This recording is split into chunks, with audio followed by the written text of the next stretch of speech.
It's working with metal, and that involves, from my point of view, working with shapes, refraction of light, reflections, and movement. Start making sparks and welding and cutting and pounding on things to get them shaped, and wow, that was neat stuff. How would I describe myself as an artist? Well, I'm still having a lot of trouble even thinking about myself as an artist, because it is a very recent event in my life. Not quite 4 years, because that's how long the metal shop has been in existence at Panorama. By having an area where we can stock some material and we have all of these tools that we can use, enables you to experiment, do different things that you always thought about but never had the proper place to do it. In the back of my mind, wanted to be an artist, but I have never had any luck doing it. Most things fail.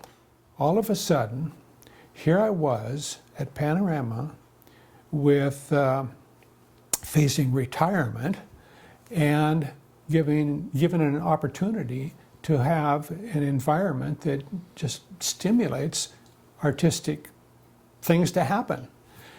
And things began to happen. It was almost like it was an accident. And people started commenting on this and that, and telling me that I had some artwork that I had made. Well, this was all news to me, and I think that it is never too late to start, and that actually it's a good time to start right now. I mean, after all, you are at Panorama, you are retired.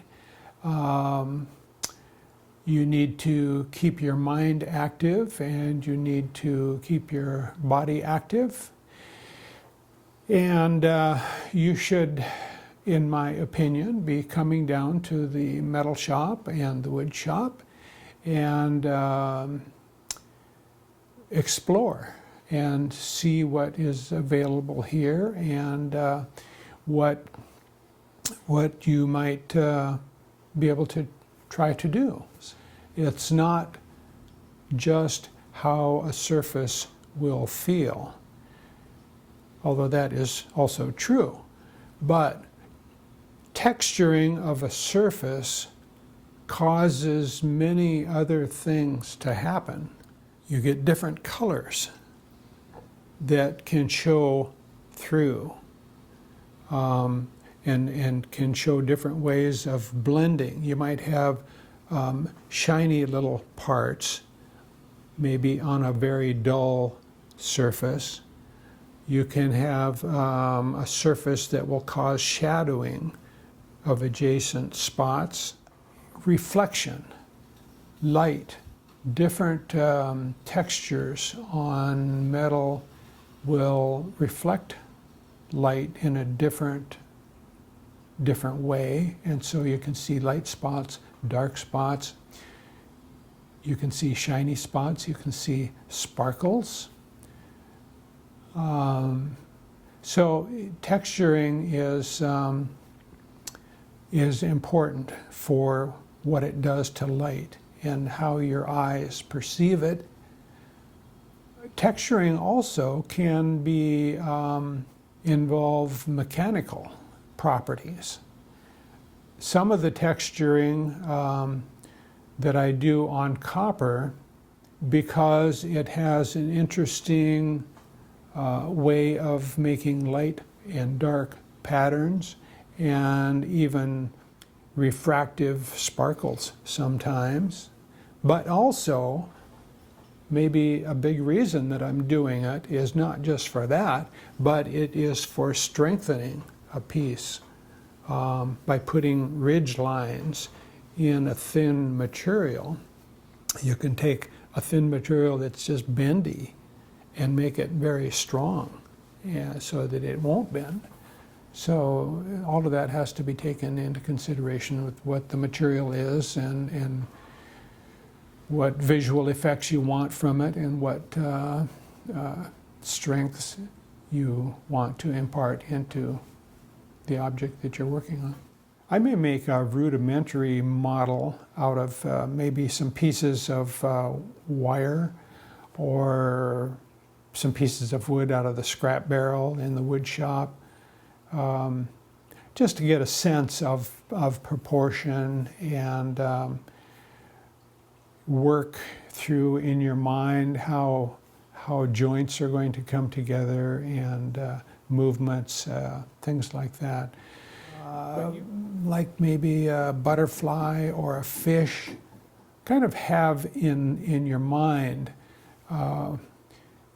what it's going to look like. And it's pretty easy to tell when you get to that point. So when I make a fish, it's more a vague thing. I have an idea of the shape of it. I have an idea of the texturing of it, the coloring of it, the orientation of the display. And so when I get to the point where that's good enough for me, then I'll put it somewhere where people will see it. And this is important to me because then I will hopefully get some feedback from people saying, "Oh, well, I saw your new piece, and I really liked it, and I liked the way the fins looked, or I liked the mouth, or I liked this or that." Yeah. I am really fascinated by a lot of the kinetic sculptures that you see in museums, yeah. And that just fascinates me. I would love to do some large-scale pieces like this large bar up on a stick, so to speak. And then all of a sudden, the wind, and not much wind, the wind will start moving it. And the pieces will rotate around into a completely different shape and you have no idea that this new shape could ever possibly be this straight bar that you saw at the beginning. And that just fascinates me. I've been thinking about it for about 6 months, and actually I am now working on what may be part of it. Over on my bench I have a lot of copper pieces that I have been bending and shaping, and by the nature of all that, coloring. And so I'm trying to work with that to learn how to control the bending and the coloring, and it's not something that can be precisely done. When you take a torch and heat copper, you get colors that constantly change with every few degrees of temperature change in the metal, and you can't control that very well. So I'm just doing a lot of experiments now and making lots of little pieces. They may or may not be part of what's to come. I don't know.